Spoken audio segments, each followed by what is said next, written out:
Success leaves clues, and so does failure. Hey everybody, welcome to another episode of Windshield Wisdom. Yours Brewly here, aka Coach Brew. What are we talking about? We're talking about things that leave clues. I think if you've been watching these videos or listening to my podcast for any length of time, you know one of my favorite sayings, because it's so true, is little things win big games, little things make a big difference. And then also, how you do anything, like those little things, is how you do everything. Excellence in small things equals excellence in all things.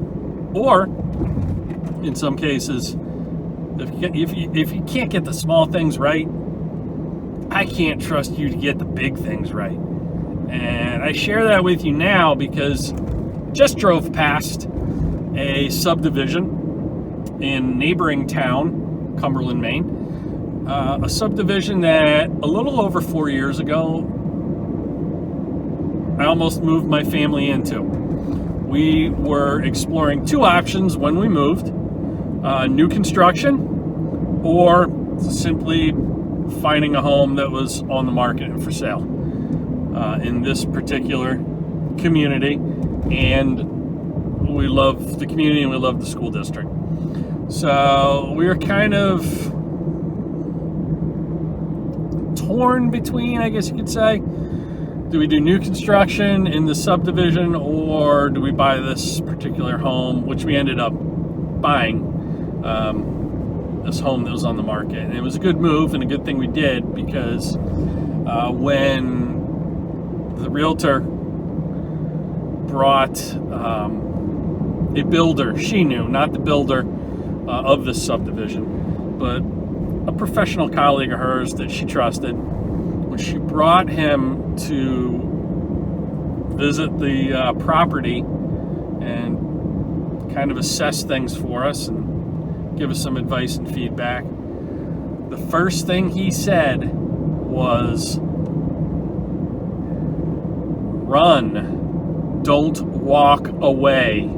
Run away as fast as you can from this." And she asked him why, and he said simply, "The road is failing." She's like, "Excuse me? This is a brand new subdivision." So think about that. It wasn't even, the land, the new construction that was underway. It wasn't anything with the actual property itself, but the builder, the developer who was developing the subdivision, had built a shitty road that was failing, and if it wasn't brand new, it was maybe a year old. So how you do anything is how you do everything. And at that point, I just said, okay, we are gonna run and not walk. We are gonna run away from this possibility of building here in the subdivision. And we ended up, and it was a good decision, we ended up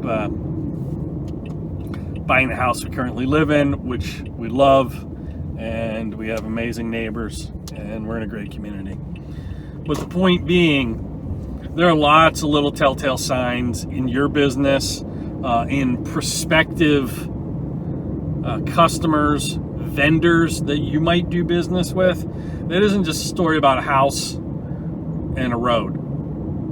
It's a metaphor for lots of things going on around you and potentially within your business. One of the things I see very often are web designers who approach me, "Hey, can we redo your website? Do you need a sales landing page?" And first thing I do is I look at their email address. They don't own, firstname.lastname.com. They're sending from a Gmail account or a Yahoo account. And in my opinion, if that's the first impression you're conveying, you don't have a real business, because you don't have a personal brand that can positively reflect on you and your work. I want to see your website. And a lot of these web developers don't have websites. It's the old saying, they'll say, they'll just chalk it up to, hey, I'm so busy doing a great job for my clients that I don't have time to make my own website. The old saying, cobbler's kids don't have shoes. And it's not an old saying, it's a poor excuse. It's not justification, it's a red flag. How you do anything is how you do everything. Or if they have an out-of-date website, which I've also seen. And I can't trust you to keep your website up to date and not have bugs or not have typos in it. I can't trust you to do mine. And one of the things I love about my web developer, shout out to Kiri Tompkins at Overlock, Kiri Tompkins Overlock at Overlock Design, is she has a gorgeous website. It is state of the art. She gets that whole concept of walking your talk, curb appeal, and the fact that little things make a big difference. So let that be a cautionary tale about the subdivision I didn't move into because of the failing road. And, take a look at your business. The forward-facing aspects of your brand. The infrastructure that people can see, that is visible to the trained and untrained eye. What's failing? If you don't know, I would encourage you to reach out to me and let me do that assessment. I'm currently taking new coaching clients. I have room for 3 more at the present time. Time of this recording, it is May 27th, 2020. So if you're not sure, where the flaws might be, get an outside set of eyes to take a look at it. Because you can't see the forest through the trees sometimes. It could be a blind spot, or you could be in denial, right? So I would encourage you to do that. Put your brand under a microscope. Make sure you have solid infrastructure. Make sure you're walking your talk. Because absolutely, decisions are made whether to do or not do business with you based on the fact that excellence in small things reveals excellence in all things. If I can trust you, take care of the little details, I can probably trust that you're going to have that same attention to detail and diligence with the bigger aspects of a project. And if not, you're quickly ruled out. And in closing, I'll say this. And this comes from my time as a college coach, as a championship level college lacrosse coach for many years before I became a executive coach, speaker, and author. And a lot of your time as a coach is spent recruiting. One of the things I learned very quickly is student athletes and their families who are going on visits, typically they have a top 5 list. These are the 5 official visits we're going to take. They're not looking for what's right. They're looking for what's wrong. They're trying to find a reason to rule you out. And I don't think that's any different in business. People are looking for what's wrong and trying to find a reason to rule you out. That's their lens. That's their filter. It's their opportunity filter through which they view business. So don't give them ammunition. Don't give people reasons to rule you out.